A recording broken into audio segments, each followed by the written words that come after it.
ang paraan ni Steve Kerr para maisalba pa ang dinastiya ng Warriors. Pero bago yan, Spencer Dinwiddie magandang naging impact para sa Los Angeles Lakers. Matapos matagumpay na mapapirma ng purple and gold, itong bago nilang gwardiya na si Spencer Dinwiddie, kung saan may kita ang naging magandang impact nito sa koponan ng Lakers sa nagdaang dalawang laban nila.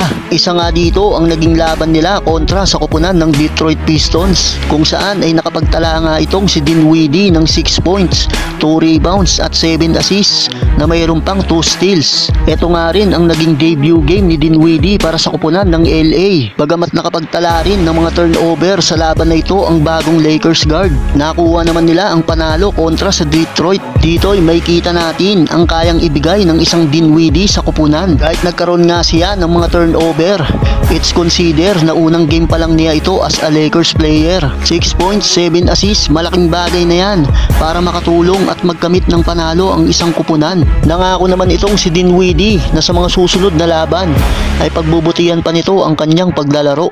At sa sumunod nga nilang laban kontra sa Utah Jazz, dito ay lalo ngang ipinakita ni Dinwiddie kung ano pa ba ang kaya niyang maiambag at kaya niyang gawin para sa Lakers. Sa laban na ito kontra sa Jazz ay may kita ang pagiging maingat nito sa pagdadala ng bola. Bagamat bench player ang ginagampanan nito sa koponan, may kita ang naging impact nito sa opensa ng LA, kung saan nakakapag-contribute nga ito ng malilinis na assist. May kita rin ang pagiging consistent ng shooting nito pagdating sa tres, at pwede nga itong magamit ni Coach Darvin Ham pagdating sa mga crucial game. May tuturing nga itong threat at weapon ng Lakers na magagamit nila sa mga laban. Hindi lang yan, may kita din ang hustle play nito pagdating sa depensa. Sa laban na ito, nakapagtala si Dinwiddie ng 10 points at 4 assists, at malaking tulong yan para sa Lakers. At habangan pa natin sa mga susunod pang laban at tiyak ay lalong mag-i-improve ito. Well, mapunta na tayo sa Golden State Warriors. Ang bagong plano ni Coach Steve Kerr para kay Klay Thompson.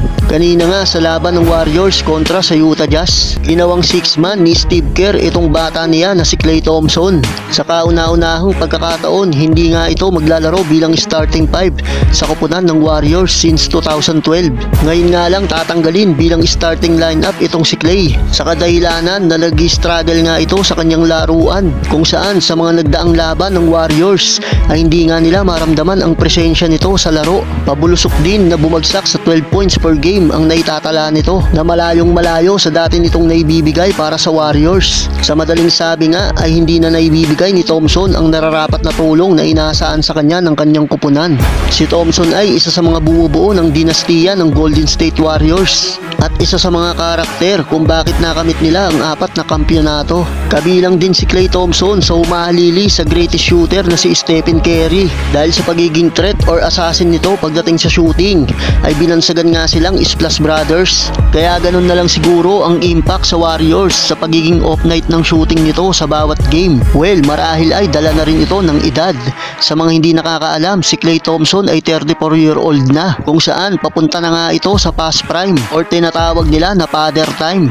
Kung hindi man sa edad, marahil ay dala na rin ng mga tinamoniyang injury sa mga nakalipas na taon. Pero kanina maganda ang kanyang nilaro, kahit limitado lang ang kanyang minuto bilang bench player o 6-man ng koponan. Nagtala nga ito ng 38 points at gumawa ng 7 3 points made, at tila naging epektibo nga ito ayon sa plano ni Steve Kerr na gawin nga itong 6-man ng koponan.